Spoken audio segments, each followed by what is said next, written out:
बोलणीला सुरुवात करण्यापूर्वी एक सांगू इच्छिते. स्टेजच्या डाव्या बाजूला डॉक्टर बाबासाहेब आंबेडकर सामुदायिक भवन येथे आरोग्य शिबिर आणि रक्तदान शिबिराचे आयोजन करण्यात आलेले आहे. तरी जमलेल्या उपासक उपासिकांनी आरोग्य शिबिर व रक्तदान शिबिराचा लाभ घ्यावा ही विनंती. 2500 वर्षांपूर्वी अखंड विश्वाला करुणा आणि समतेचा संदेश देणारे महाकारुणी तथागत गौतम बुद्ध, बहुजन प्रतिपालक छत्रपती शिवाजी महाराज, शैक्षणिक विकास, अस्पृश्यता निवारण, बहुजनांना शैक्षणिक विकास इत्यादी क्षेत्रात मोलाची कामगिरी बजावणारे आरक्षणाचे प्रणेते लोकराजा छत्रपती शाहू महाराज तसेच आधुनिक भारताच्या निर्माणाची पहिली परिकल्पना मांडणारे व सामाजिक परिवर्तनाची धुरा वाहणारे आद्य शिक्षक व शिक्षिका क्रांतिज्योती महात्मा फुले व सावित्रीबाई फुले तसेच भारतीय राज्यघटनेचे एकमेव शिल्पकार, शिक्षण तज्ञ, कायदे पंडित तसेच या देशातील सर्व जाती धर्मातील स्त्रिया, वंचित, पीडित, दुर्लक्षित घटकांचे उद्धार करते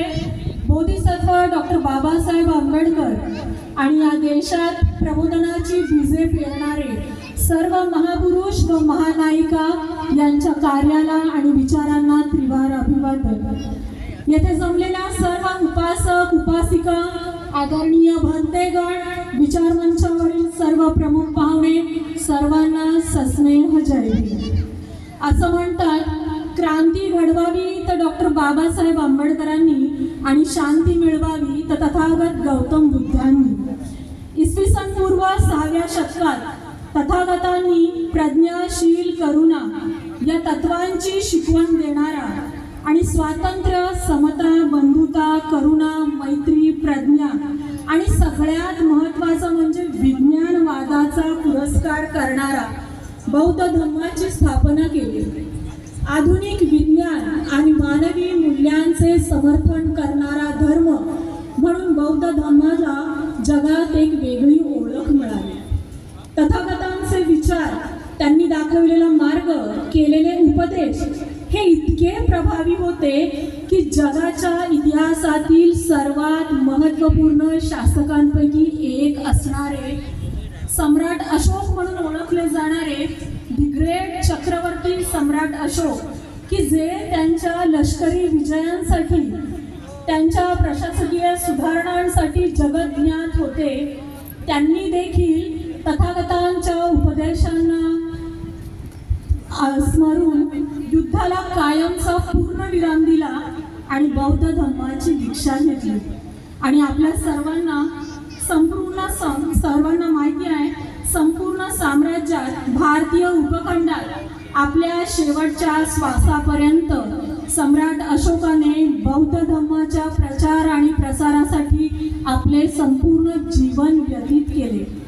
याच चक्रवर्ती सम्राट अशोकाने इसवी सन पूर्व 3ऱ्या शतकात ज्या दिवशी बौद्ध धर्माची दीक्षा घेतली तो दिवस इतिहासात अशोक विजयादशमी म्हणून साजरा केला जातो, जो आजही आपण मोठ्या उत्साहाने साजरा होतो.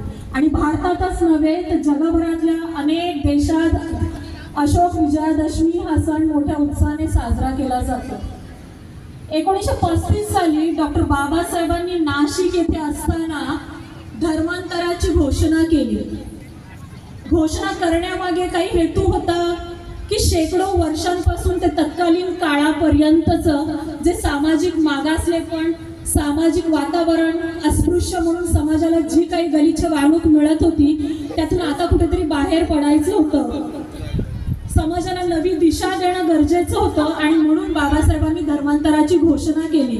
परंतु घोषणा केल्याबरोबर धर्मांतर केलं असं नाही, तर घोषणा केल्यानंतर तब्बल 21 वर्ष बाबासाहेबांनी जगभरातल्या अनेक प्रमुख धर्मांचा तौलनिक अभ्यास केला आणि शेवटी याच भूमीत जन्माला आलेल्या तथागत गौतम बुद्धांचा बौद्ध धर्म स्वीकारण्याचा निर्णय घेतला.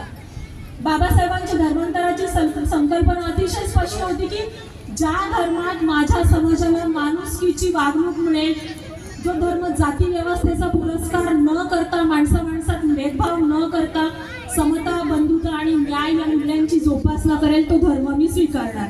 आणि म्हणून 14 ऑक्टोबर 1956 रोजी बाबासाहेबांनी अशोक विजयादशमीच्या दिवशी नागपूर येथे सुमारे 5 लाख अनुयायांसह बौद्ध धर्माची दीक्षा घेतली.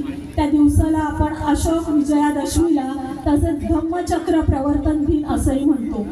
नागपूर दीक्षाभूमीनंतर संपूर्ण देशातील प्रमुख ठिकाणी धम्मदीक्षेचा सोहळा पार पाडावा अशी बाबासाहेबांची इच्छा होती. आणि 14 तारखेनंतर लगेचच 2च दिवसात 16 ऑक्टोबर रोजी चंद्रपूर येथे बाबासाहेबांनी 3 लाख अनुयायांना बौद्ध धर्माची दीक्षा दिली. त्यामुळे चंद्रपूर येथे ज्या ठिकाणी बाबासाहेबांनी धम्मदीक्षेचा कार्यक्रम घेतला त्या भूमीला दीक्षाभूमी म्हणून ओळखलं जातं.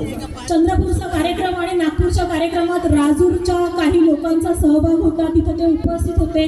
त्यावेळेला त्यांनी अशी इच्छा व्यक्त केली की राजूर येथे धम्मदीक्षेचा कार्यक्रम घेण्यात यावा. त्यांनी इच्छा व्यक्त केली. बाबासाहेबांनी ती इच्छा मान्य केली आणि काहीच अगदी मोजक्या दिवसात राजूर येथे धम्मदीक्षेचा कार्यक्रम होणार होता. तारीख ठरलेली नव्हती, परंतु मौखिकदृष्ट्या हा कार्यक्रम ठरलेला होता.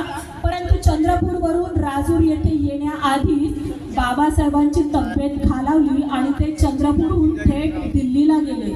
आणि 1.5 महिन्यातच 6 डिसेंबर 1956 बाबासाहेबांचं महापरिनिर्वाण झालं. धम्मदीक्षेचा कार्यक्रम स्थगित करण्यात आला, परंतु पुन्हा राजूरचे काही लोक चंद्रपूरला गेले. बॅरिस्टर राजाभाऊ खोब्रागडे यांची पुन्हा धम्मदीक्षेच्या कार्यक्रमाबद्दल इच्छा व्यक्त केली आणि 4 महिन्यांनी 28 एप्रिल 1957 रोजी राजूर येथे धम्मदीक्षेचा कार्यक्रम पार पडला. आजही राजूर येथे दरवर्षी 28 एप्रिल रोजी धम्मदीक्षेचा कार्यक्रम मोठ्या उत्साहात साजरा केला जातो. धम्मदीक्षेचा कार्यक्रम राजूरला बॅरिस्टर राजाभाऊ खोब्रागडे यांच्या अध्यक्षतेखाली तसेच भदंत आनंद कौशल्या यांच्या हस्ते पार पडला. त्यामुळे आपण आता ज्या ठिकाणी उपस्थित आहोत त्या भूमीला 3री दीक्षाभूमी म्हणून ओळखले जाते. सर्वांना धम्मचक्र प्रवर्तन दिनाच्या सदिच्छा. एवढे बोलून मी आपली रजा घेते. जय भीम.